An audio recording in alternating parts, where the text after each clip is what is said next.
Good morning, everybody. My name's Andrew McIntyre. I'm Dean here at ANU of the College of Asia and the Pacific. Great pleasure to have you all with us. Let me begin by acknowledging the traditional owners of the land, the Ngunnawal people, and invite you to join me in paying respect to their elders, past and present. Especially for people who've come a long way, and I know there's quite a number in this group. Warm welcome to Canberra. At least the sun's shining today. It's very heavy rain in the last several days, so the rain stopped, the clouds have parted, and the sun's come through, which has got to be a good thing for a trade conference. But it's a great pleasure that so many of you are here for this meeting. The meeting is hosted by our East Asian Bureau of Economic Research, or EBER for short, which is a network of Asian think tanks that undertake collaborative research on many dimensions of Asian economic integration, extending from this region around here up to the north into Northeast Asia and west to South Asia. Here at ANU, EBER sits within our public policy school, the Crawford School, which is part of the overall College of Asia and the Pacific. And EBER is really one of our flagship programs on Asian research. The panels today are arranged to look at some of the big trade choices facing the region, as well as some of the big trade issues facing the global economy. Given that the themes cut across economic, political, strategic sorts of issues, the panels are all decidedly multidisciplinary in their combination and combine both practitioners and scholars who are active in regional and global research and debate. You've got the bios of people here, so I won't go through them, but it's a real pleasure to welcome a number of colleagues back to ANU who have just been leading players in this field of research over many years. On the local front, I just have to say it's a great pleasure that Peter Drysdale and Dr. Craig Emerson are going to be chairing the two panels, and also very nice that, again, just in ANU terms, to have Philippa D and Shiro Armstrong continuing the tradition of trade policy work here at ANU. The forum clearly comes at a pretty interesting time for trade policy regionally and globally. Regionally, we've got two big pan-regional economic agreements under negotiation at the moment, the Trans-Pacific Partnership, TPP, and the Regional Comprehensive Economic Partnership. The second round of negotiations coming up in Brisbane, of course. So those two big pan-regional initiatives very much focusing the minds of people in this part of the world. They have important implications for the region in trade terms, and there's just no denying it, also in broader foreign policy and strategic terms, and that's just something that we have to factor into all our considerations of this. And at the same time as the region is wrestling with issues of how to organise trade arrangements in this part of the world, if we look globally, there's just no question that the WTO is in need of renewal and reinvention. The Doha Round's been stalled for a very long period of time, and progress on trade liberalisation just seems to be going nowhere globally. The WTO has served Asia and the global economy very well in the past. It's served us very well. But there's got to be a question now about how adequate its ability to serve us in a world in which supply chains are such a prominent part of things, and trade in tasks, not just trade in goods, have become central considerations.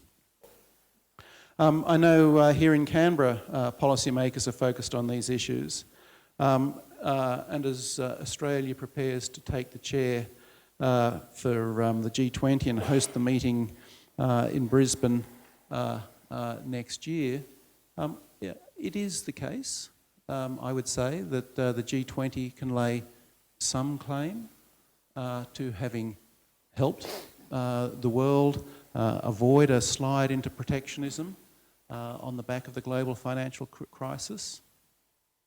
And perhaps it is the case that the G20 will be able to play a role now in helping to provide the WTO with some fresh, re-energised mandate for reform and perhaps reinventing itself. Whether Australia's involvement in TPP, Regional Comprehensive Economic Partnership, and now chairing the G20, whether Australia's involvement in these three big undertakings can contribute anything, will be, not in a small way, influenced by the sorts of issues that are being thrashed around here in this meeting today. It's entirely conceivable that useful ideas, useful debates will get thrashed around here and feed into deliberations, policy deliberations around this town, and whatever leadership Australia can inject into those various processes. So we're really pleased that this meeting's going ahead, and I have every confidence that with Craig and Peter steering things through the day, that it'll be a very worthwhile engagement. That was supposed to be all I had to say. But it turns out that I've got another job, because our new Trade Minister, Andrew Robb, was going to be here to officially launch things.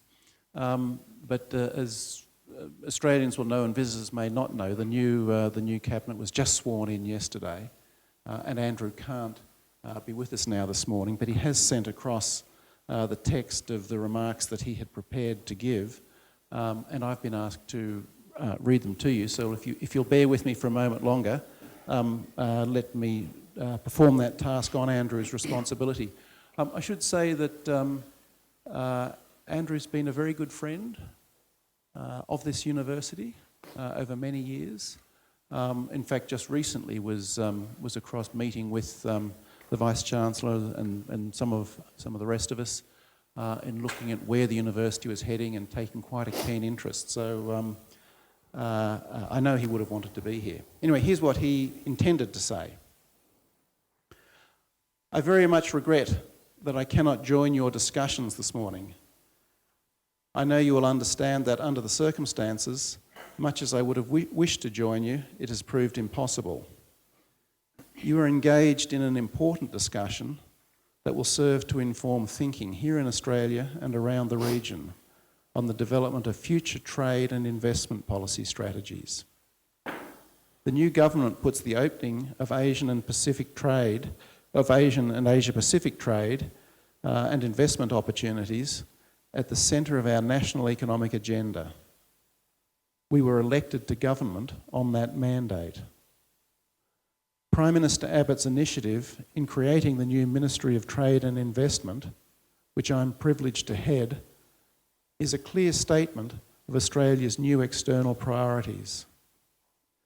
We see Australia's role as a proactive participant in the process of trade and economic reform in our region, and making our region a bulwark of openness and trade and investment in the international economic system as central to the mission of the new Australian government. I know that this is the first of several meetings that the East Asian Bureau of Economic Research here at the ANU and its partners are planning on these issues over the next several months. Your discussions also sit in the context of work that has been undertaken with partner think tanks in the region, such as the Economic Research Institute on ASEAN and East Asia area, to which Australia has extended support. All this work will be given the high-level attention that it merits.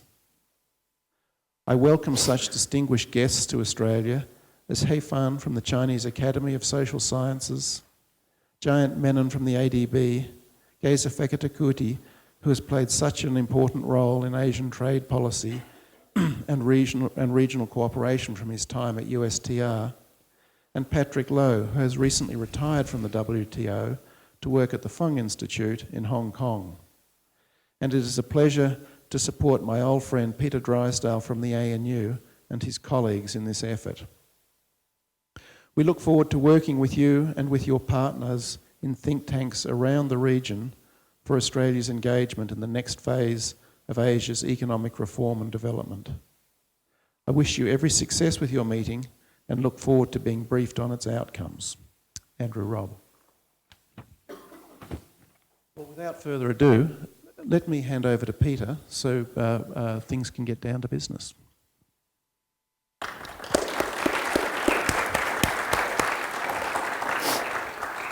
Thanks very much, Andrew, and I should also say thank you very much to the Minister for his warm endorsement of this in the presence of the former Minister. It's good to make that connection because this is a national bipartisan interest we have in the pursuit of this conversation on Asian regional trade strategies. And in this first panel, we'll focus specifically on that this morning. Joining me on this first panel, Shira Armstrong here from the Crawford School at the ANU, He Fan, who's Assistant Director of the Institute of World Economics and Politics at the Chinese Academy of Social Science in Beijing, Takashi Terada, who's Professor of Political Science at Doshisha University in Kyoto in Japan, and has long worked on Japanese international economics diplomacy, and Ganeshan Wignaraja, who's Chief Economist from the Asian Development Research Institute in Tokyo.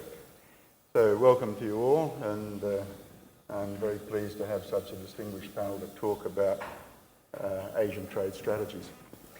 As Andrew said, setting the context for our discussion today, there's quite a lot of fluidity in the international economy, partly because of the longer-term structural changes that he mentioned that have taken place and seen quite significant shifts in the geopolitical scene, geoeconomic scene around, in the short term, around the global financial crisis, but also put pressure on the institutions set up in the post-war period that has served us so well in creating an open and prosperous society, backed importantly under the Atlantic Charter by the United States, the so-called Bretton Woods system, and the WTO, of course, an important part of that. But all of these institutions are faced with new tasks, and some tasks probably that they haven't been quite prepared for. We want to talk about that through the course of the morning, but we'll probably focus most of the discussion of that set of issues in the second session and focus on other issues in this session. The other issues we want to focus on in this session is where Asia sits in all this. And in Asia too, though it's the bull element in the world economy, it's done well through the Asian financial crisis, continues to do well by global standards, there are more uncertainties about the future of the principal Asian economies. China's held up much better than a lot of the pessimists would suggest it might have held up, but a big challenge is for China going ahead to maintain the kind of growth rates that it's maintained in the last 3 decades. Certainly that's not very probable. But to maintain a growth rate that's officially set at 7.5% or so, which will double Chinese incomes in the next decade, that's a big challenge too, and there's clearly a big reform agenda facing the new leadership in China that feeds in to the international economy and national economic diplomacy in a very important way. In Southeast Asia and South Asia, there are more pressures on economies that have been doing quite well in the medium term. Indonesia's had a very solid, strong growth rate of over 6% in real terms in the last, almost decade or so now. But that's got the wobbles a bit in recent times because of the threats of tapering in the international capital market. And so India too, which has had a respectable growth rate, a very high growth rate indeed, for a couple of decades or so, its growth rate has halved in the last few years, and it's facing problems around sort of pushback on reform and a lack of strategic direction on reform. And Japan, of course, having had 2 decades of, very slow growth, stagnation people call it, is now trying to reposition for recovery and a more sustained growth around the difficulties it faces with its shrinking population. So in Asia, there's a clear agenda for change and reform going forward. The big question is how that plays into the international economic policy environment. And how indeed, given the interests in pushing forward with these reforms and invigorating growth in Asia, how Asia can use international economic policy systems and strategies to achieve its either long-term growth and structural change objectives or its recovery objectives in the case of Japan. And that's not altogether clear. And so we've had a couple of major initiatives in the region in recent times to bring to bear on that. One comes from out of left or right field, depending on how you look at it, from the United States, really, looking to take advantage of the opportunities of the bull element that's the Asian economy and rebalance or pivot, depending on what you call it, towards Asia, not only in political terms and security terms, but also in economic terms through the initiative that President Obama took to taking forward the so-called Trans-Pacific Partnership negotiations. And out of East Asia, centered around ASEAN, there's been this thing called RCEP, the Regional Comprehensive Economic Partnership Initiative of 2011, which sought liberalisation of trade and other strategies to reinforce reform in the East Asian economies around the ASEAN base through a set of negotiations which initially at least would focus on sorting out the mess of free trade areas that's developed bilaterally in our region over the last decade and a half or so. So maybe we turn to you first, Shiro, and ask you really what is this TPP thing and what is this RCEP thing, how they potentially relate to each other, and do either one of them present better strategies for dealing with Asia's growth and reform agenda than the other?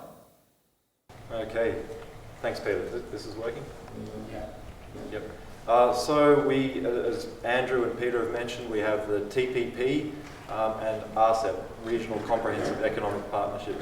The TPP is 12 Asia-Pacific nations negotiating. We've just finished 19 rounds of negotiating, which really started from scratch in 2010. There was a smaller agreement before that, but essentially the start was when Australia and importantly the United States joined in 2010. And other members include Vietnam, New Zealand, Singapore, and recently Japan, Canada and Mexico. And it aims to be what they call a 21st century trade agreement, dealing with 21st century trade issues. So not just border barriers of tariffs, non-tariff barriers, but really looking at issues that confront business today behind the border. And so things that are on the agenda, from what we can tell, intellectual property rights, labour standards, reform of state-owned enterprises, even data flow issues, and so forth. And then the other agreement, which is relatively new, the major regional agreement, they call these mega regionals, is RCEP. And that is essentially starting from a series of ASEAN-centered FTAs, so ASEAN plus one FTAs, they call them. So 10 ASEAN nations plus Japan, an FTA with China, an FTA with South Korea, with India, and then one with Australia and New Zealand. So there are 5 FTAs with ASEAN nations, including 6 countries. And so the idea of this agreement is to bring together these separate agreements with ASEAN in the centre. And so essentially, some feel this has a head start, the RCEP agreement, compared to the TPP, because it's starting with already 5 agreements in place and trying to stitch these together so that companies can trade across these countries with common rules, don't have to jump around between agreements and change rules as they look at where to produce and add value throughout the region in these supply chains and production networks. And so, but that's, I think, the RCEP has only had one round of negotiations so far, earlier this year in May, I think, and the next round is in Brisbane next week.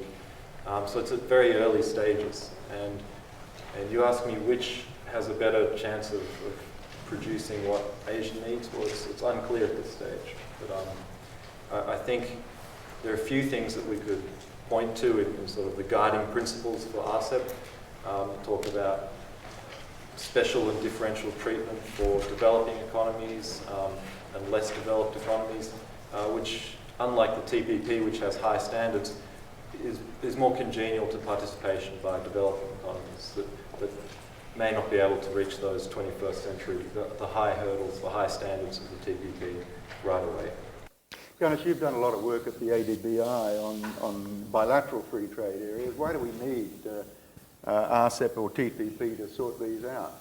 What's the problem with where we're going at the moment? Well, the rise in these free trade agreements have essentially caused some concerns in the Asia-Pacific about an Asian noodle bowl effect, that is, multiple overlapping trade agreements with overlapping rules of origin and multiple tariffs. When you look at the evidence, you find there is this risk of increased transaction costs to companies, which can add maybe up to 1% of sales in such costs. And this is a future risk because large companies don't face such big problems, but small and medium enterprise do in particular. And we need essentially this consolidation of agreements into RCEP and TPP as a way of providing a level playing field for large and small companies and to reduce the transaction costs that companies may face. And on the RCEP and TPP, from the point of view of small and medium enterprise, they might be suppliers in such agreements, and they might also eventually become exporters. For the large firms, for the moment, if RCEP comes into being, it can trade using that with China, and TPP eventually with the United States and with the rest of the Asia Pacific. So both of them provide opportunities as well as issues. RCEP includes China and it also includes India, her fun. But the TPP, at this stage at least, excludes China. How do you see China playing into both the TPP and RCEP down the track? Well, I think China will continue to play a more active role in RCEP. And now the question is the China and the TPP.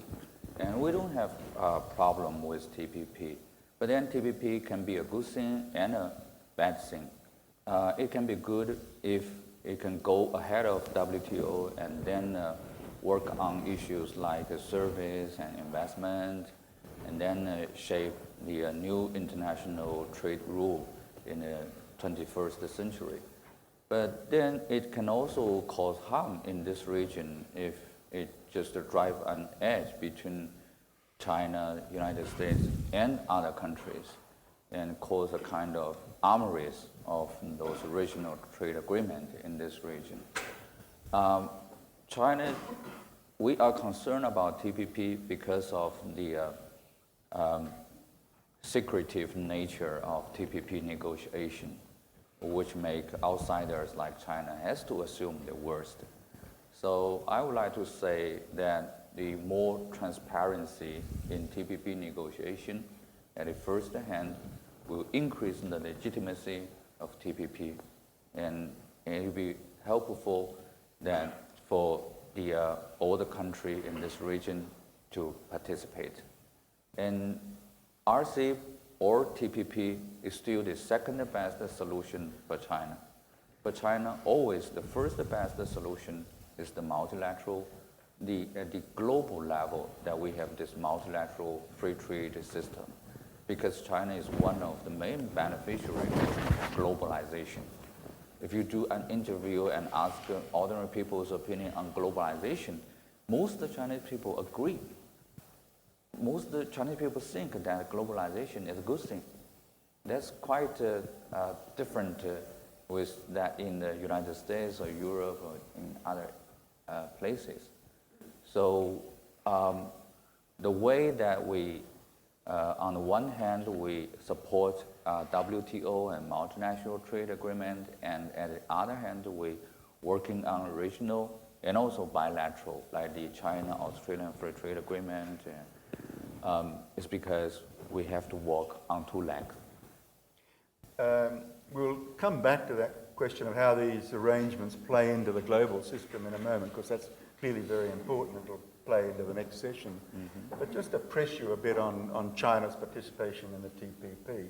I mean, when you look at the region, the amazing thing is now, you know, in the last 10 years or so, the structure of regional trade has changed dramatically from the circumstance in which Japan and the United States were the major economic partners of all the countries in East Asia and South Asia for that matter as well. Now China's the major trading partner for all of those countries, from Japan to Australia, basically. And yet, you know, China's not in this so-called Asian-oriented initiative from the United States called the TPP as a part of the play. So what's holding China back from it? Why shouldn't China be in it? And why aren't you stepping up to the plate more readily to be a part of the TPP? Well, we haven't been invited. But to tell the truth, at first China was invited, but then TPP is only proposed by a group of small country like Australia. So at the very first stage, I think China made a mistake. We underestimate the importance of TPP. And then later, United States, they announced that they will take part in the negotiation. And that sent a signal to a lot of Chinese people. Maybe this is another strategy that U.S. trying to contain China. So this mutual mistrust still exists. And as I said, I think more transparency partly can solve this problem. And China is becoming more and more confident with this high-level regional trade agreement.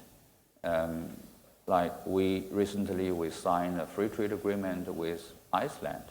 And in the FTA between China and Iceland, some sensitive issues, even like human rights, is also included. With China's rising and with the Chinese government official has more experience on this trade negotiation, I think the problem is not on China's side. We'll take that a little bit further later on because I think one of the important interests will be how to make progress given the fact that you missed the bus the first time round for good or accidental reasons, and what you do about it now, how you play into this process. Now, indeed, if we ultimately look at a way in which to reconcile the TPP initiative with the RCEP initiative, China's clearly got to be in that play fulsomely. Just on the issue of the absence of China from TPP, though, Shiro, you mentioned earlier the importance of supply chains to the dynamism of Asia's trade and economic growth. How will the TPP play into encouraging that really important element of Asia's economic and trade development? Sure. Well, from what we can see, I think there are a few elements in the TPP that intend to facilitate supply chains. But it's not entirely clear how this is going to work, or whether it's the right sort of set of tools for this. You know, the agenda in the TPP is very much seen as a US-led agenda, whether that's correct or not. I think the US is pushing the envelope a lot on these issues, and the United States obviously wants to be a big part of the supply chains in East Asia, which it isn't to the extent that Japan, China, and the East Asian economies are. So you have to ask how much of it is an organic process coming out of East Asia and identifying what the barriers are, as opposed to the United States trying to see how they can join the supply chains. So it's unclear to me how you could proceed without China in the conversation, without Indonesia in the conversation, in furthering supply chains and global value-added production networks through a TPP. You say that the TPP agreement's designed to foster and promote these supply chains, but this yarn-forward idea of insisting that by the provisions of the negotiations, essentially that value-add must be value-add within the system. In other words, Vietnam is not likely to get yarn, clothing product into the United States unless it uses yarn produced in the United States or produced in one of the other parties. How will that promote these supply chain activities? Well, it does the exact opposite of promoting the supply chain activities. So I think this is where the tensions are of trying to create an agreement that excludes non-members and sort of punishes non-members for not joining up to a set of rules. And a tension between that and keeping those members out and rewarding members within the tent. I think it's dangerous for supply chains. Just like you said, the main issue for Vietnam is better access to the US market in textiles and clothing. And if they have to do that at the expense of being able to buy the cheapest supplier of raw materials from China, they will do that, but it's not congenial for supply chains in the region or globally. I'm sure there are people in the audience that want to join in this conversation later on, and I'm going to turn to the audience to allow them to do that. But I want to take a few more questions to the panel first. Takashi, Japan has at last signed on to the TPP, so this is a big deal. And ostensibly it's consistent with actually Abe's commitment to reform and change, which will lift Japan out of its stagnation. How is the fact seen on the ground in Japan? Is that the case? And is Abe likely to be able to move the vested interests around resistance for signing on to the TPP in the first place? Well, I think so. Well, I'm relatively a bit optimistic compared with Japan's position, especially in terms of tackling some of the vested interest groups, particularly in agriculture sectors. I know this is probably the most difficult part in terms of Japan's full commitment to TPP, because TPP is a single undertaking. Without ratification in a diet in many countries, Japan as well, couldn't actually utilize any sort of the benefits and to be accrued from the TPP, including some of the behind the border issues and etc. So I think that's part of the political economy specialists that have been looking at always how the Japanese political the systems could be promoting the hampering. Again, Mr. Abe, well, I think most important thing in terms of Abe's commitment to TPP is his political stability within the party. Again, the TPP's issue was actually raised by the previous government. So in this case, TPP or trade initiatives are sort of the bipartisan, as you just described in the case of Australia. And Mr. Kan, Mr. Noda, Mr.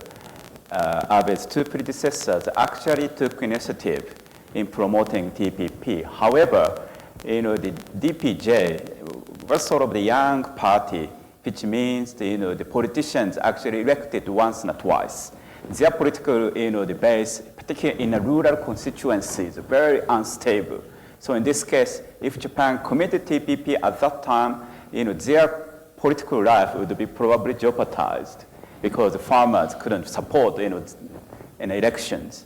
So in this case, I think Abe's the initiative in so-called Abenomics, the increasing capital flows, which certainly contributed to Japanese yen being more depreciated, helping the Japanese in exporting companies and export more easily. And recently, this kind of result has been coming back to the Japanese economy.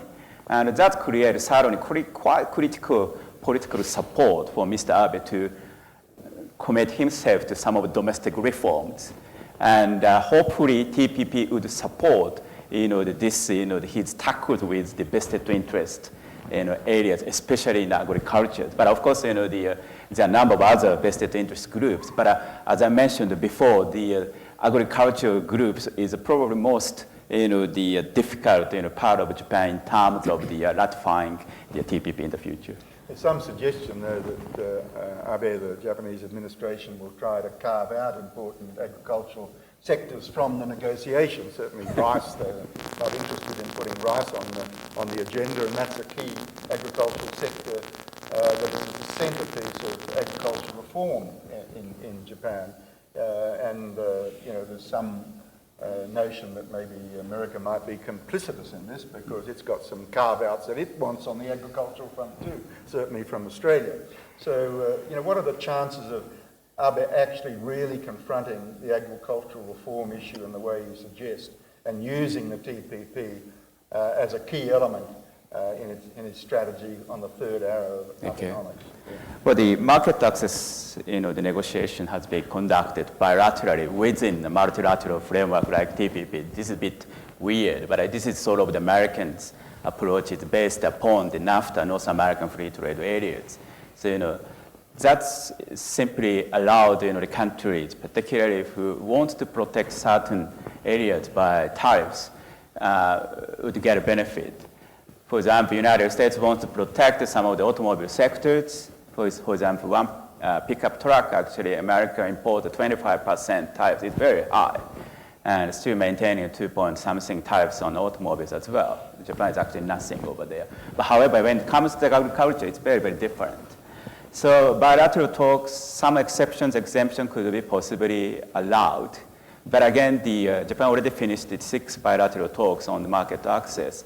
And quite a few countries like New Zealand, for example, or Singapore, Brunei, these countries already lodged the complaint because Japan's offer of the tariff schedules quite lower than these counterparts offered.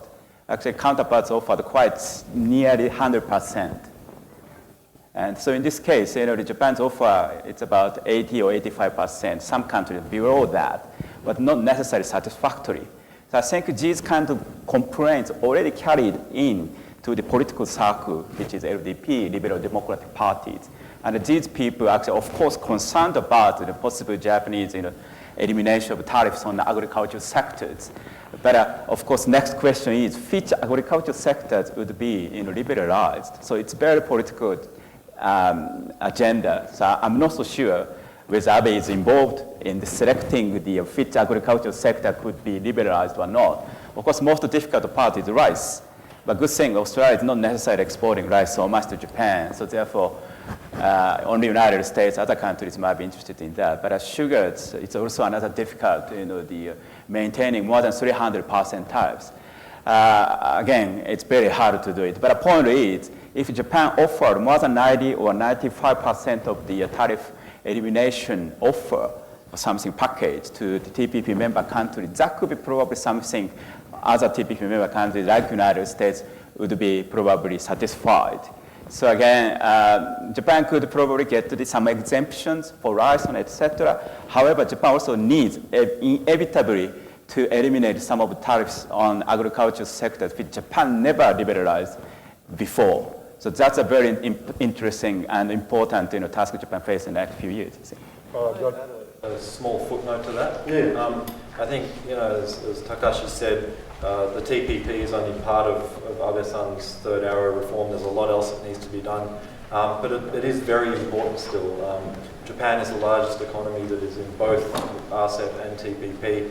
And if Japan does not take this opportunity to open up at least its agricultural sector a little bit, significantly, it's a huge wasted opportunity for Japan, but also it does not bode well for regional integration, for TPP or RCEP. Well, I want to take you up on, Takashi up on that whilst we've got him in the frame, as it were. On the RCEP front, how does Japan play into that? Does it see an opportunity for building an international strategy connected to its domestic reform strategy that would be helpful to it in the RCEP context? Because RCEP, in a sense, presents a lot of opportunities, especially in the export of services, in the play into infrastructure in Southeast Asia and East Asia and so on, that you'd think would capture the imagination of the Japanese administration looking for an externally driven way forward. Okay, I'm not so sure how RCEP, as Chiro just mentioned in the beginning, is helping Japanese domestic economic, reform agendas, etc. Because compared with TPP, which is sort of 21st century agreement, RCEP is, as many people actually mentioned even yesterday in a closed session, a bit, shallow, not necessarily touching upon some, domestic reform agendas. But important from Japanese viewpoint in terms of RCEP is TPP is sort of the virtually US-Japan FTAs because both nations actually account for 90% of the total GDP of all TPP member countries. But RCEP, China, Indonesia, India, Thailand, Philippines, those big Asian nations are actually members of RCEP. So in this case, even in terms of only market access, and those countries relatively maintained higher tariffs compared with Australia, United States, other developed nations who are happy to join TPP. So I think the market access is probably useful terms, particular conditions and agendas for Japan, in this case, to export more and more. That would be probably key cases for the Abe's and interest in, for example, increasing capital flow. Like lowering the Japanese yen was certainly expected to help the export. Even some people say in Japan, the lowering Japanese yen was more important than trade liberalization of TPP and RCEP. So I think the Abe took it first and just to shut down those opposition members of TPP and then try to promote the tariff areas. I think that's kind of the strategies. I don't know whether it's strategy actually intentionally set up by Mr. Abe or not.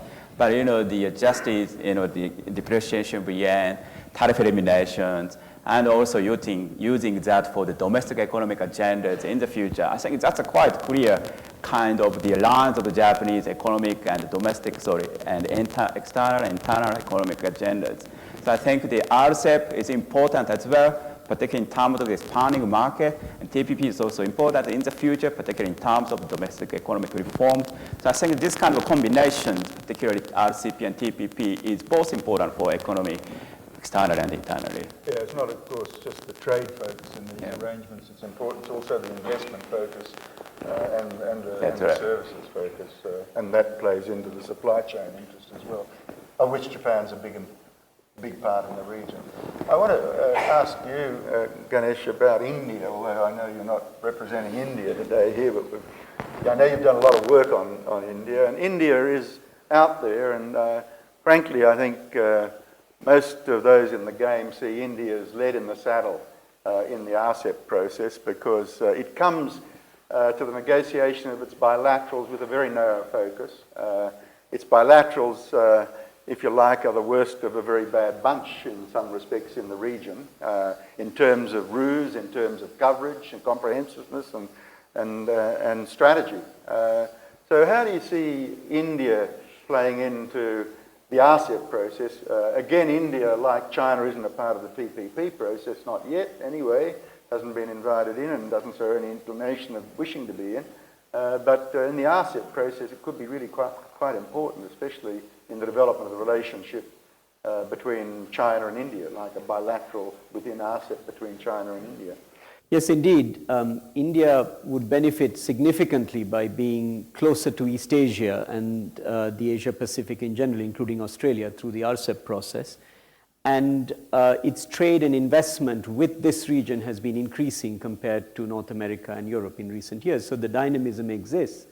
And with the aspiration of 6 to 7% growth in the next period for India, trade would be an important mechanism and attractive more investment. However, they have elections coming up very soon, and the current party may face some issues. And there are really two sticking points on the domestic front that come into play. The first is the agricultural sector, which has the largest part of the poor in India. And I think governments would be a bit cautious about opening up too fast with the elections on the horizon, and particularly dismantling the agricultural subsidies and other protective tools. So that's one point that India faces. The second challenge is China. And Indian industry, to some extent, faces this view that in no sector can they compete vis-a-vis China. And this is a very complex issue. The data, however, don't necessarily support that. So there are these two pressures. Now, when you take all this into account, we are very concerned about the domestic agenda going forward, and that's really the key part. India needs a very strong boost of reforms, both on trade liberalization, but particularly ensuring better investment rules, more foreign equity participation in different sectors, more transparency in investment approvals is also very important. Banking sector regulation and indeed ensuring more inclusive banking is another point. And the final really important point is building the cross-border infrastructure with East Asia in particular. And in the infrastructure game, the really interesting opportunity that's opened up for India is, of course, Myanmar. With Myanmar coming into the fore, both politically and economically, one can now trade with India and Myanmar and East Asia through the land route. And that provides a really good opportunity for reducing the transaction costs of trade. So there are many opportunities for India being involved in East Asia, but there's a complex political challenge. The only other point I want to add is it's not just India, it's got to be also the rest of South Asia, because you cannot neglect Pakistan, Bangladesh, Sri Lanka, and the other countries in that region. So India has this additional responsibility of carrying the rest of South Asia into this process, and one hopes that the open accession clause in RCEP enables that, as well as the fact that, as Shiro and the others have said, that the level of development, the provisions of RCEP being a low level of ambition, enables the others to join. But for all of that, we need to have reforms, and we need to have the cross-border infrastructure coming into play, and more transparency. So there's a big challenge out there, but I think India and the rest of South Asia in the decade ahead can pull into this partnership. Now, TPP is a different matter. TPP will require a major change in intellectual property laws in the South Asian countries, in environmental regulations, in labor standards. And one hopes that government in their reform programs as they move ahead will begin to deal with some of those issues as they begin to, because they have to be part of this game, particularly linking to Asia. As you say, as India goes, so goes the rest of South Asia, hopefully. And it's a bit odd, as you hinted, that India thinks it can't compete with China when Bangladesh is doing extremely well. So India looks a bit on the back foot at the moment in this respect. But your message really is that India needs a big reform package connected at the hip with external strategies. And do you see any prospect of that coming through the election process in India? I think ultimately yes, because India does need this 6 to 7% growth. And whichever party is in power, I think you'll get a reform agenda coming out. What will differ perhaps is the pace of reform and the comprehensiveness of reform.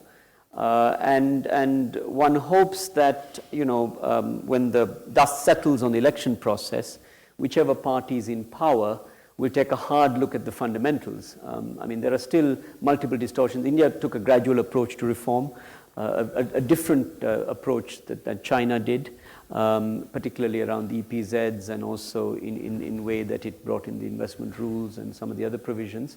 But in the last 5 years, India's reform actually has been quite good in some respects, in terms of cutting tariffs, getting rid of non-tariff barriers. They've had a problem with the supermarkets recently and some other issues about the service sector opening up. But I think India should play to its strengths, to be honest. I think services is where the competitive advantage lies, and India has this massive population of under 25 years old. Some of it's very well educated, some of it's very good literacy. Women play a good position in the Indian economy in general. They should use these advantages and then spill this over into the segments of manufacturing. The auto sector, pharmaceuticals are areas where India has a strength. So I don't believe the thesis that India does not have a competitive advantage even vis-a-vis China. India also has some very good multinationals such as Tata Steel and others that have invested in Europe. So this set of advantages should be used to good benefit, and India should do this. You should open up the service sector, and I think there is a very good relationship with Australia, both in terms of service sector trade as well as professional services. I think an education would be another big opportunity. So I think India should really build on these things, mindful, of course, of this big challenge of the large sector of poverty, and this is the bloc that votes with their feet. I just want to confirm what you're saying. It's a bit tangential to our main point, but I think it's really important in terms of thinking about India's strategic play into this area, and that is that on the service sector front, there is this strong connection with a small part of the service sector from India into the rest of the world, but it doesn't comprehend the service sector as a whole.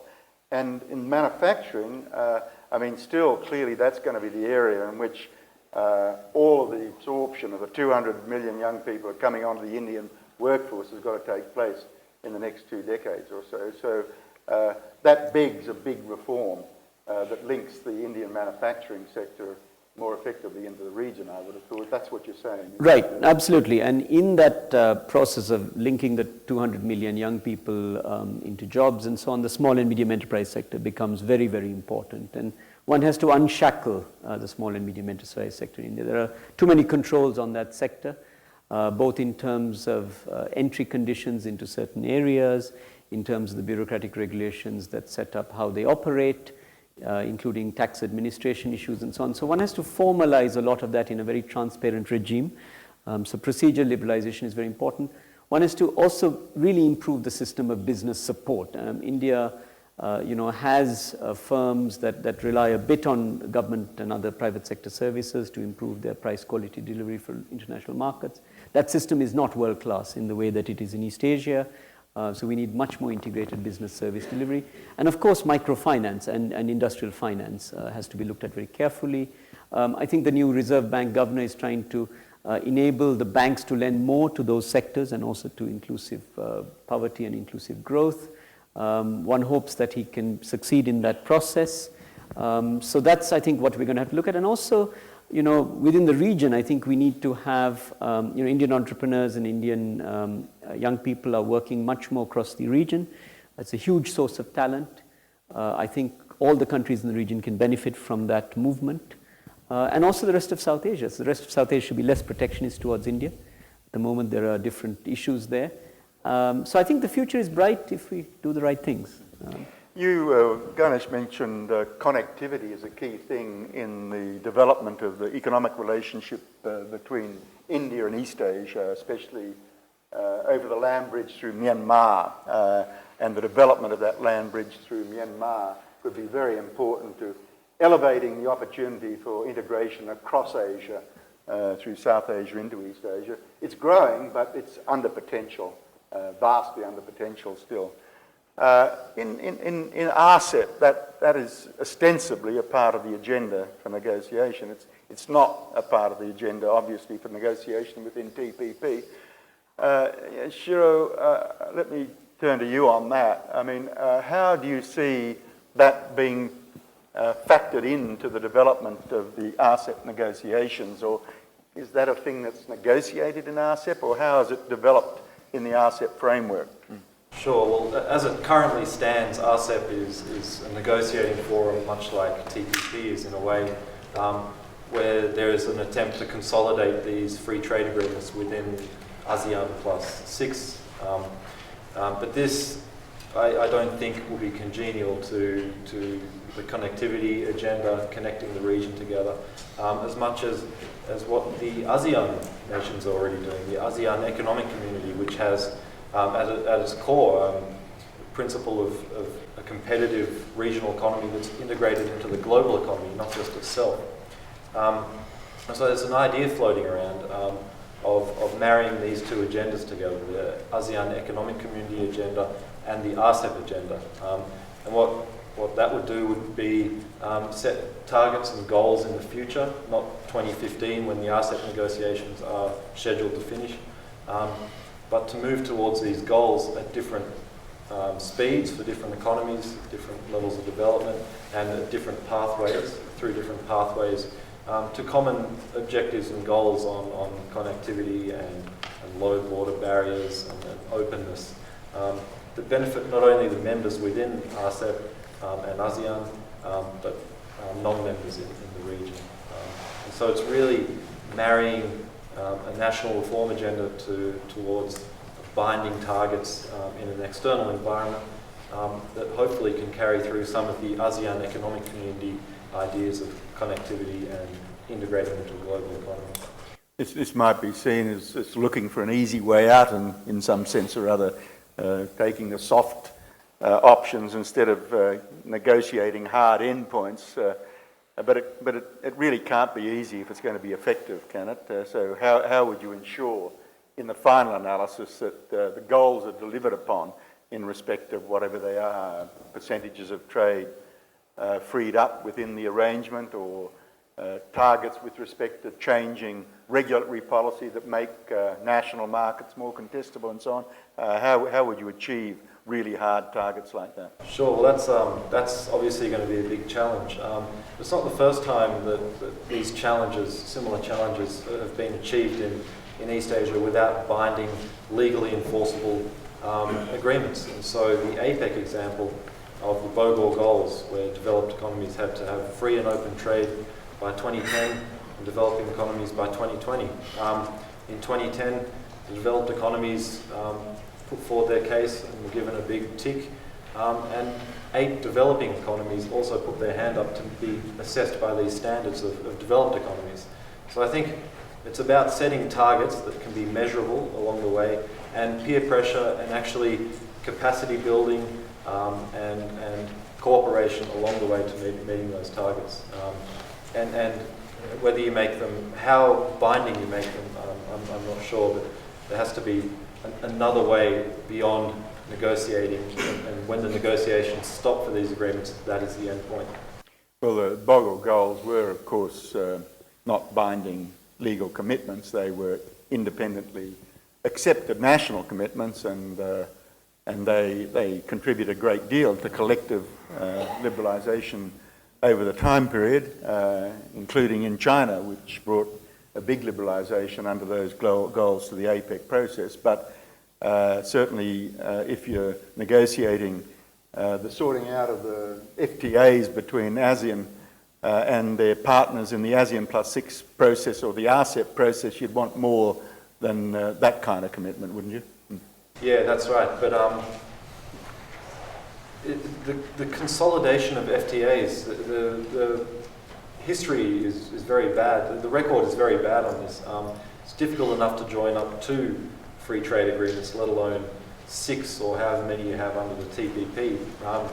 And so I think we really do need to look at a different way of moving forward. I mean, this is going to be a challenge for the region. The worst case, I think, is to have another layer of agreements on top of the current messy layer of many agreements. So you have many rules that govern trade between 2 countries sit under different agreements. For one example is the Australia-Japan FTA. We're negotiating with Japan on the bilateral FTA. We're also negotiating bilaterally within the TPP with Japan. And then obviously now, I hope it doesn't get to the stage where we start negotiating bilaterally with Japan in RCEP. I think there has to be another way forward on all this. On RCEP, how do you see China playing into this? There are 2 dimensions of it, as we've been discussing just in this last round of exchanges.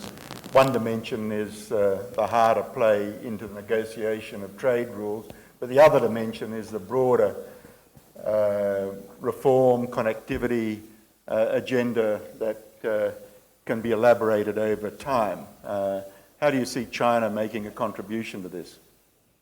Well, I think this connectivity is actually a very good idea. We learned from China's experience that in order to help those undeveloped area to have more growth opportunity is you link those backwater area to the growth center. And this importance of infrastructure building cannot be underestimated.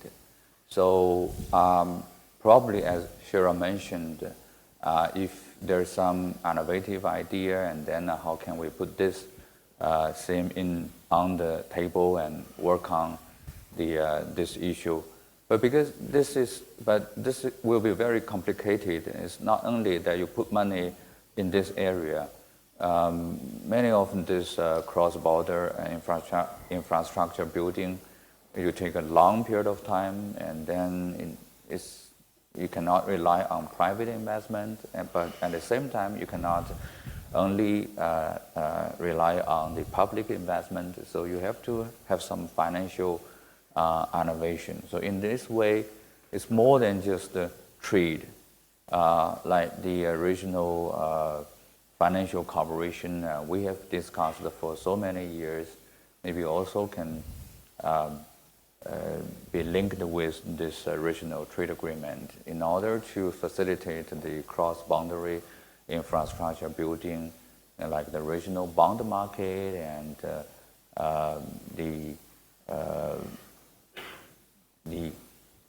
some way that you can facilitate the public and private partnership.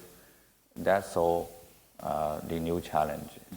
I think in this area, China will be very interested in, and we have the experience and we have the interest of investing in the whole region. So, can that potentially involve institution creating to support, for example, investment absolutely. in infrastructure across the region? Yeah, absolutely. Investment is one area because you look at trade and you have still, the Doha Round is not very successful, but you have WTO, which in many in many ways you can say that's the best international organization, well functioning. And on financial issue, you have this Bretton Woods institution, the IMF, World Bank. At least they can provide some, for example, intellectual help for the member countries. But the one area that is becoming more and more important is investment. But then there's no current international rule regarding investment. There's some in the WTO framework and some in the OECD framework. So we need to consolidate all these current rules and then working on a new set of rules, because the current international rule regarding investment is mainly to protect the interests of those developed countries.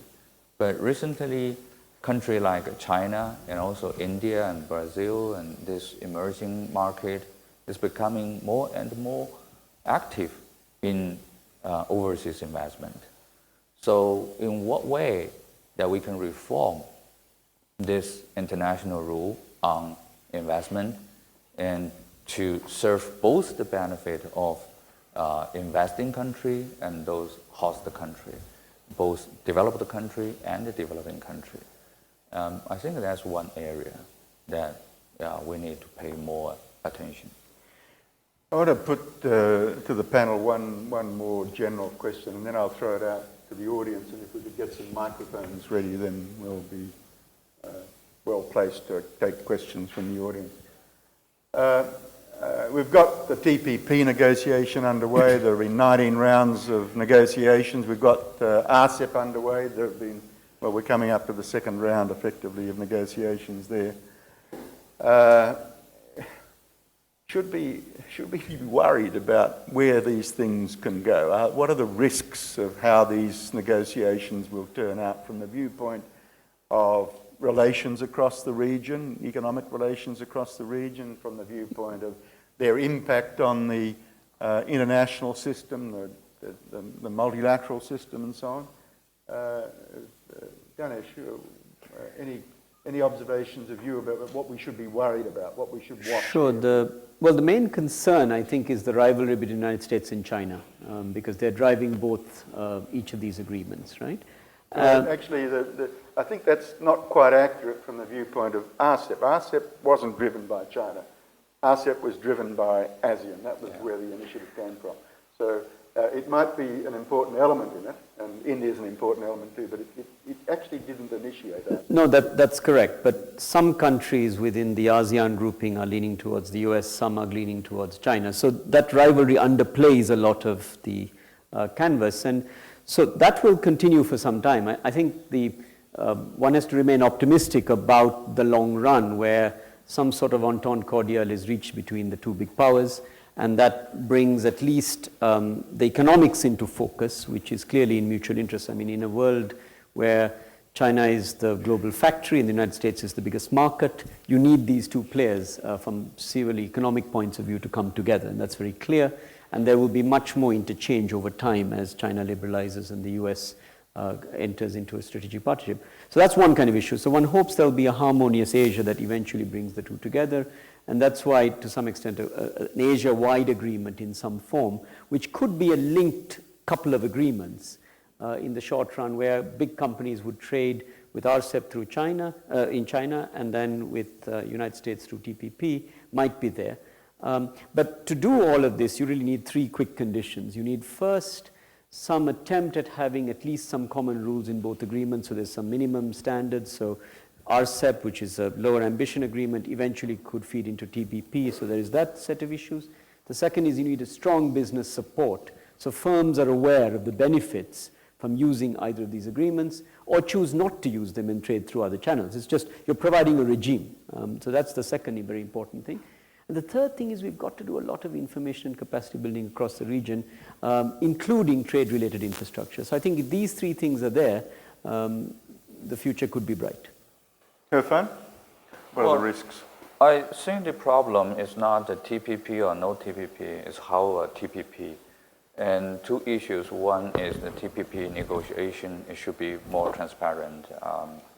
And second is what issues should be included in the agenda. Some issues really I'm quite nervous about this. One is the IPR, especially whether we should provide more IPR protection for those pharmaceutical companies. I think that's still open for the public policy debate. And the second is the SOE.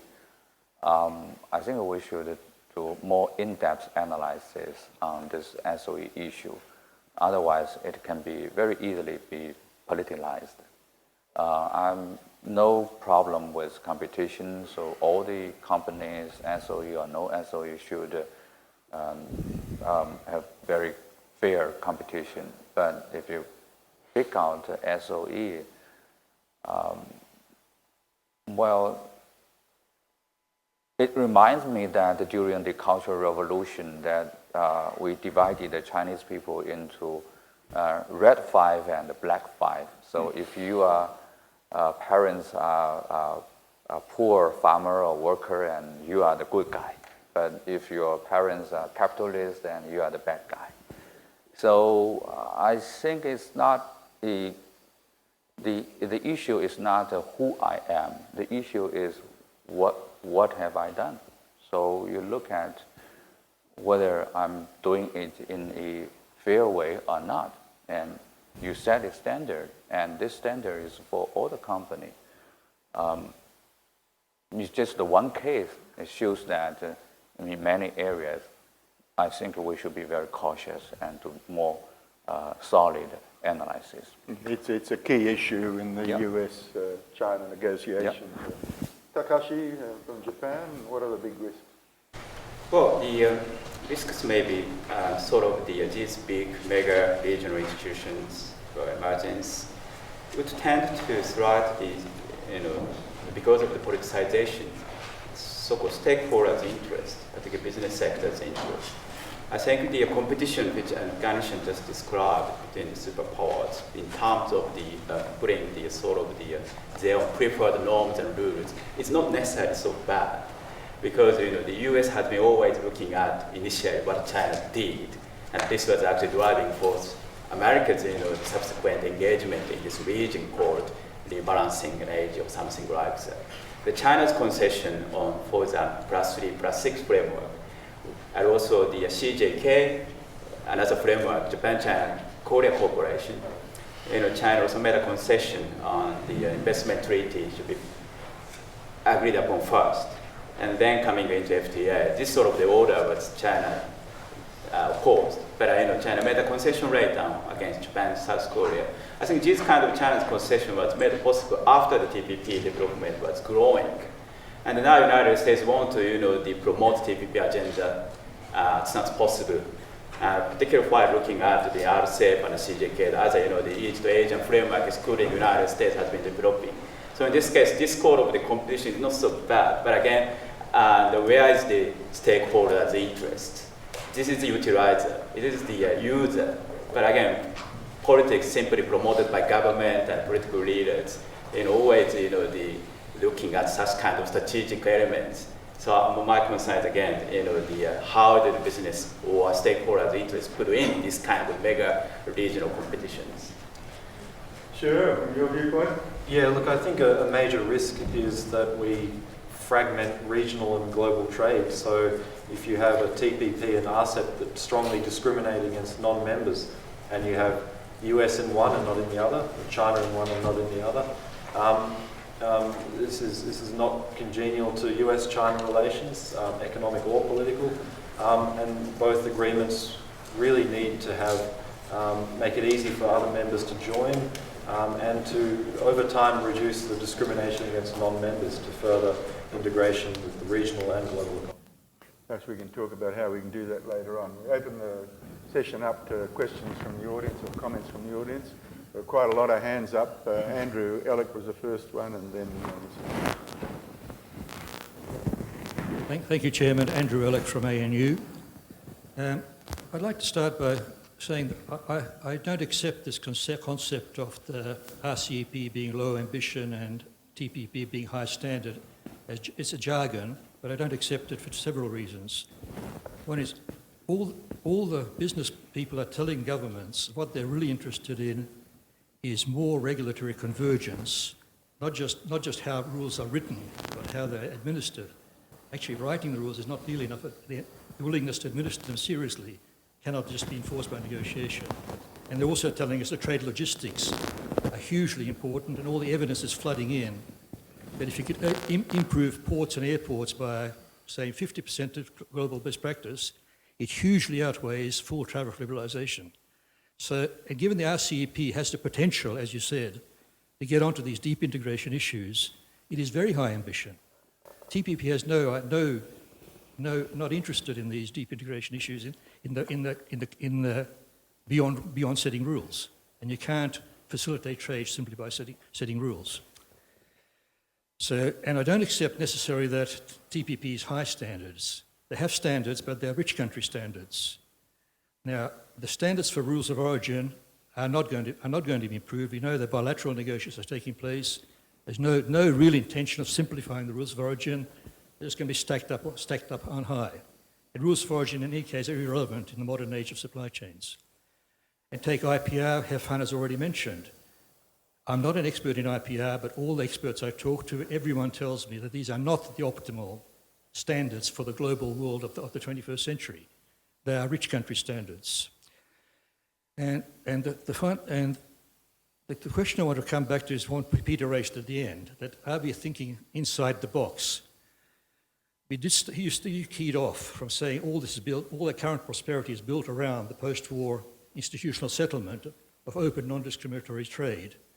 Yet our discussion of trade strategies is very much cast in which of the mega agreements where they're busily trying to undermine the concept of non-discrimination.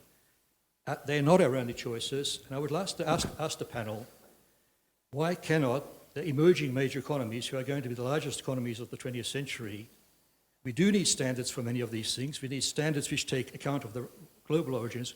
Why don't we take these things back to the GATT and deal with them there, rather than just joining on to somebody else's agreement? Well, you can take the first comment. Some of the panelists might like to respond to, as well as the last specific question. Why don't we take a comment? Ganesh, would you like to have a go at this? Yes, I think, Andrew, you probably have some element of correctness in the sense that RCEP is about the supply chain. Because I know from talking to different negotiators that they're very keen on getting the basics, goods, services, investment, and the logistics right in RCEP, right? So that sets the basis for a much more integrated supply chain across Asia. And TPP, in some sense, I'm not sure of the details, but they're not doing it quite in the same way. So that's very clear, right? So I think at some element you're right.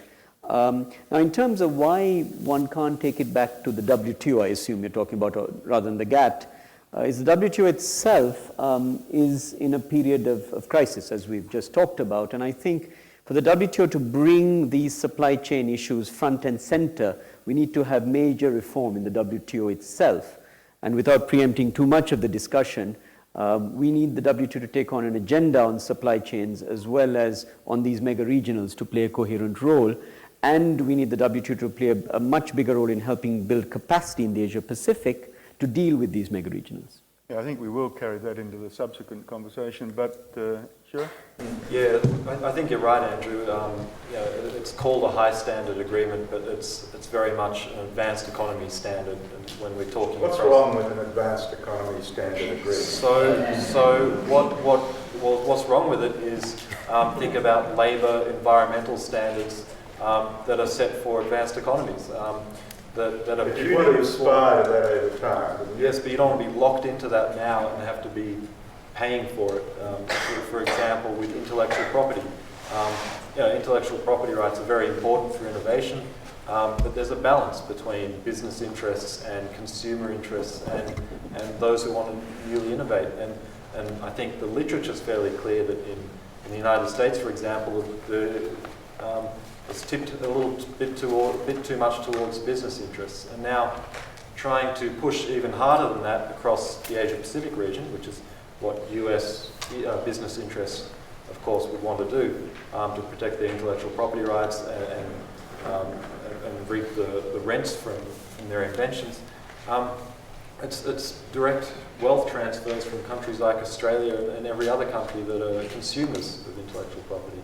And so the evidence really is stacked against stronger intellectual property rights at a global level or in cross-border trade. It's not trade producing, it's not positive sum, it's quite often actually negative sum. Okay. Yeah, just one footnote. What TPP doesn't have, but RCEP has, is sort of the economic technical cooperation clause, which I think APEC championed it. But again, as you know the history very well, some of the developed nations not necessarily so much, putting so much energy on the economic development cooperation issues. But I'm quite interested. What I'm interested in RCEP is the Japan, China, the other superpowers tend to create so-called ASEAN Integration Fund. And ASEAN would be utilizing this kind of fund for promoting the number of the initiatives. And China particularly has putting more money on that rather than Japan. But I'm interested how these developed countries who joined RCEP can be interested in consolidating their own approaches to the economic technical cooperation agendas using so-called ASEAN Integration Fund or not. If it's more consolidated, of course, the decision-making process, availability of the amount could be, of course, much bigger. I think that could be quite useful for so-called, the developing countries of ASEAN, particularly to be more engaged in regional integration methods. So I think this is something that TPP can never probably do. So I think this is something why the ASEAN nations who are still interested in the RCEP rather than TPP. I take the next hand as Dr. Song, is it? Yeah. Thank you, Chair, and thank you to the panels. I'd like to take this chance to ask two questions. First is about your assessment of the South Korea, because given South Korea is a participant in RCEP and also a FTA partner with the US, so it's easier for South Korea if it wants to join the TPP. So what's your assessment of South Korea's role in the process of both TPP and RCEP? And the second question is related to the assessment of CJK FTA. Professor Terada just mentioned a bit about CJK, and it is of great importance in East Asia economy. But in the Asia-Pacific region, how do you see its importance? And also, CJK FTA is a kind of achievement of the ASEAN Plus 3 platform. And how do you see the future of ASEAN Plus 3 cooperation? Thank you. Okay, we won't ask Takashi about South Korea, but we'll ask Shiro about South Korea. Well, let me have a go at South Korea. South Korea has signed many bilateral free trade agreements with the EU, the United States, like you mentioned, which makes it easier for South Korea to join the TPP. It's prosecuted this strategy of signing FTAs pretty successfully in reforming, opening up some of its markets like agriculture, for example, and autos to the United States. So it really doesn't have too much more to gain from joining the TPP in terms of reforming its domestic economy. I would have thought it's actually running out of free trade agreement partners to sign with. It's signed so many. What it'll gain some additional market access, amongst TPP members. But I wouldn't have thought that the gains are too large there. I mean, I think this gets back to Andrew Ellick's previous question, which I don't think we got a chance to respond to. It's not about you join TPP or RCEP or both and sign more free trade agreements. There is another way, and by far the method that brings the most gains is unilateral liberalisation, opening up your markets, making your markets more efficient and contestable, opening up to investment yourself, brings the most gains to an economy. This is the story of Australia and East Asia before the onset of all these free trade agreements. As you know, it takes a sort of context in which to make unilateral liberalisation attractive and make it a collective exercise. And so I guess one of the fundamental questions we have here is whether we've got that context in place now, whether there is a chance to do that sort of thing now, as a lot of countries did in the early 1990s, late 1980s, or whether we haven't. But let Takashi deal with the ASEAN Plus 3 question. Okay. As you know, the APT and Plus 6 frameworks for regional integration have been merged as the RCEP. And as I mentioned, thanks to China's concessions, and actually RCEP, ASEAN Plus 6 framework, was actually coined and promoted initially by Japan. So that's why it's sort of China-Japan rival relationship have been embedded in this competition. But anyway, again, as I mentioned, the structural changes, particularly initiated by the United States, had a huge impact on China's thinking, I think, towards regional integration. This was a factor for the promotion of Plus 6. But as Plus 3 has its own quite unique framework for monetary cooperation and financial cooperation. And again, the so-called CMOI, which initiated in 2000 after the Asian financial crisis, but it was quite bilateral.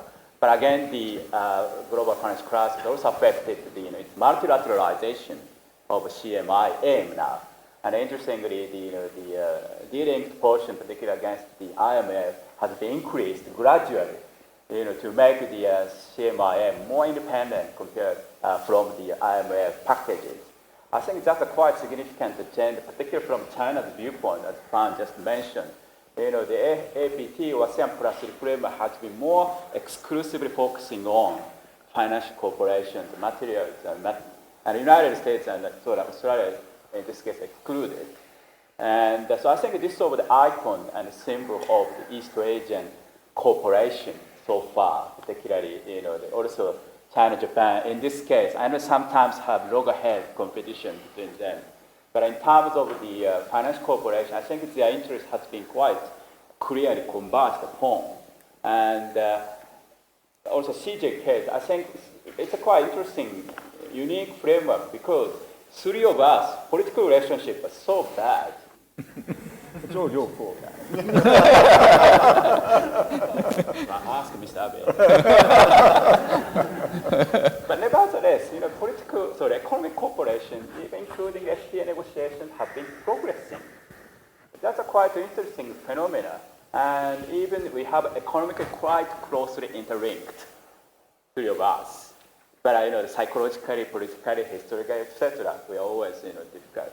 So I think from Japanese viewpoint, particularly from politics viewpoint, CJK is quite symbolically significant for maintaining sort of the Chinese links, particularly among the administrators levels, rather than political levels, to maintain a momentum for trilateral cooperation, which could be quite significant for particularly China, Japan, world number 2, number 3 economies can be more integrated or not. And so RCEP is certainly significant from both of our viewpoints. But of course, CJK particularly focusing on this Northeast Asia, particular region. So I think the emergence of Northeast Asia, again, CJK is very important. But again, how this economic momentum can be, how long sustained despite the political complexities is a quite big question. But well, I would have thought that actually RCEP provides an umbrella for you guys in that context. It makes it easier to move on that front if you're doing things within the RCEP framework. Like it made it easier to become good economic friends under the WTO umbrella. You wouldn't have done it except everybody ultimately joined. I agree. Ganesh, I'm going to move on because we've got very little Just time. a very quick bit of information. I believe a couple of days ago it was reported in the South Korean press that South Korea is interested in joining the TPP. So that's the direct answer to your question. Just to add to that, while FTAs are a second best compared to multilateral liberalization or other routes, South Korea is the rock star in terms of using the right strategy to use this second best instrument. First, it has FTAs with the EU and the US. Second, it has closely involved business in negotiating these FTAs as well as finding out how to implement. And the third, it's built up this amazing system of domestic support for companies to use FTAs. It has courses in half a dozen universities at degree level in FTAs. Secondly, there's a new agency with millions of dollars of assistance on how to use FTAs. Third, it has set up a whole system. So, if you want a model for Australia, indeed, that could be a model. We'll take one question here, just here. And I think we might have to call a question off. We'll see how we go. Hi, thank you for your talk. And I'm from Kazakhstan. My name is Bahit. And we tend to think of ourselves as East Asian, but not that hardworking and without access to ocean. But anyways, my questions, I have two questions about the potential of TPP and RCEP. First of all, in terms of RCEP, is there a potential of cooperation with the Russia-led customs union, which connects Central Asian republics and Russia, and also in terms of cooperation with India, because in terms of Asia, you could have a potentially great collaboration between natural resources and transit potential of Central Asia, creativity and demographic dividend of India, and then industrial capacity of East Asia. And my second question in terms of TPP, is there a ground for cooperation between South American countries and TPP? Thank you. Good. Yeah, right, that's a bit out of my area. I don't think we need these regional agreements or free trade agreements for energy security or for deeper cooperation. Australia has managed to become a major supplier of raw materials to China, Japan, Northeast Asia without free trade agreements. Right? I think where RCEP potentially can help is providing a forum where countries can do what's in their own interest anyway. So just going back to something I do know about, the Japan-China relationship, that's the third largest trading relationship in the world, and that they don't have a free trade agreement. The politics is very bad. And like Peter said, that came from commitment to the global trading system. China unilaterally liberalized in its bid to accede to the WTO. And this is why, you know, two countries, and many countries in East Asia that have political differences, historical tensions, have led to one of the most integrated, if not the most economically integrated region in the world. So I think we just have to be careful about how much these free trade agreements deliver and what they mean. What the nature of them needs to be to make the sort of guarantees that provide reliable relationships between resource supplying or energy supplying economies and energy consuming economies. There are different kinds of relationships, and there is quite a lot of asymmetry in the international rules of the game, the WTO rules in that respect. We will take one last question here. Kai? Thanks, Peter. I'll try to be brief. We know and we've heard from your excellent panel this morning that these various attempts to foster regional trade agreements face problems, whether they stem from different priorities of individual countries or sensitivities and so on. But we also know that the main benefits of trade policy come from more efficient resource allocation, shifts of resources within countries to more efficient uses. So it seems to me that if we're to make further progress towards greater trade liberalisation, we need more emphasis domestically to try to demonstrate the benefits of the improved resource allocation that is the essence of this matter, it seems to me. I'd be interested to know what the panel think about that. Herfan? They take China's entry into WTO as an example. I think the main benefit is not the pure gain from trade. It's more important because it sends out a signal that China will not go back to the planned economy, so we'll stick to this market-oriented reform.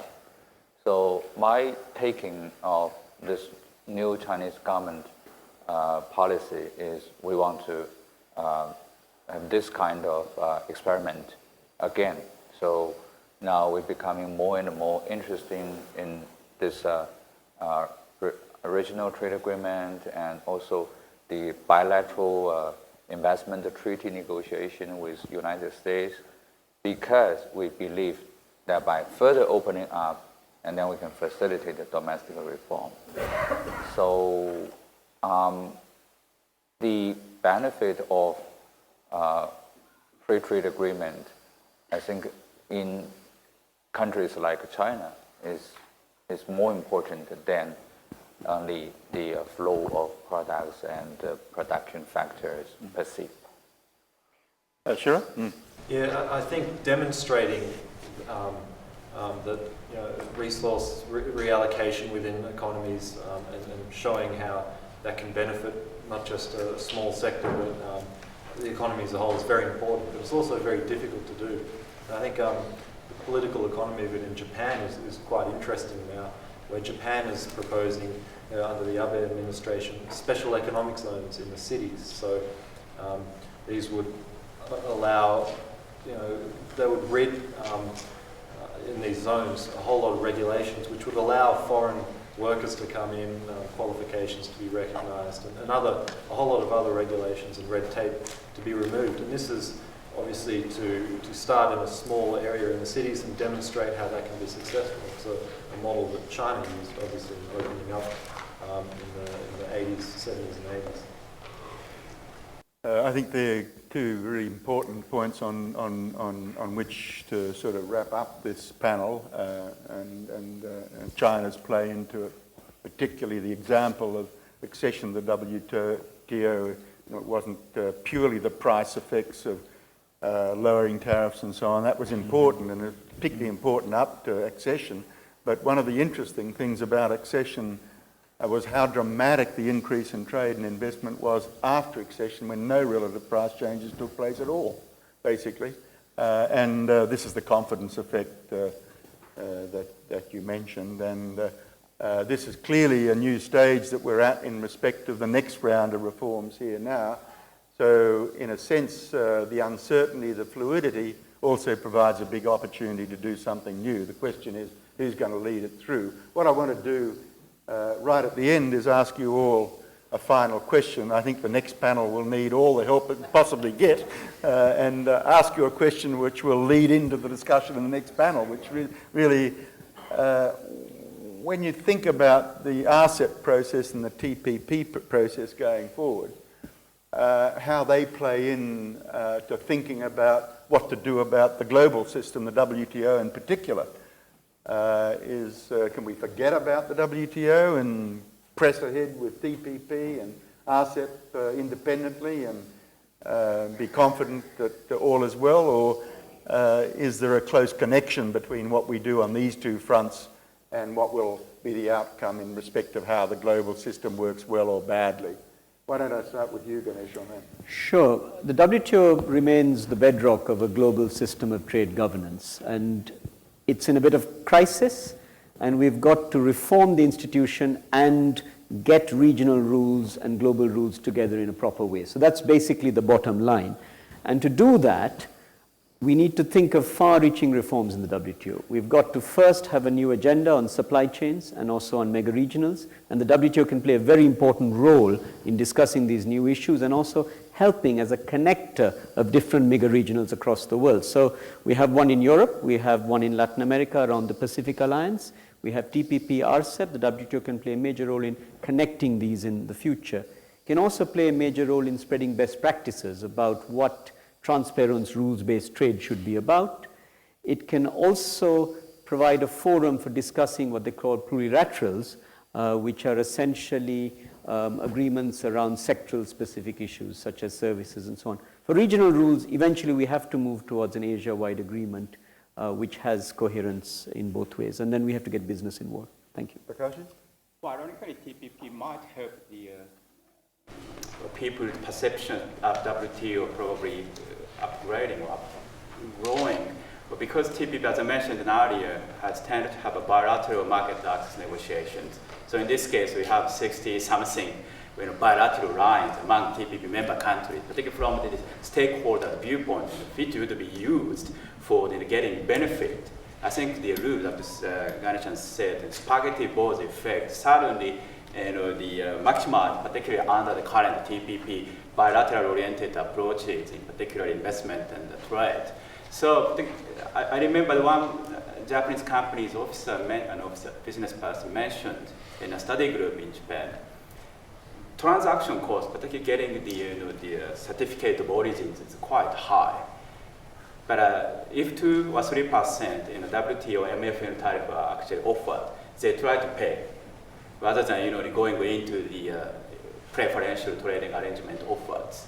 So I think if TPP, particularly because of U.S. interest in keeping such kind of bilateralism within the TPP, I think the many stakeholders might find WTO's MFN tariffs, or even because they don't require companies to get the certificate for using the free trade market system. I think the WTO might be probably considered to be more utilized, more useful in terms of the Have fun? I heard from one American expert. He said that WTO is dead. So that's what worries us. We don't want WTO to be dead. We have come such a long way to join WTO. So we simply hope WTO can still play the central role in international treaty system.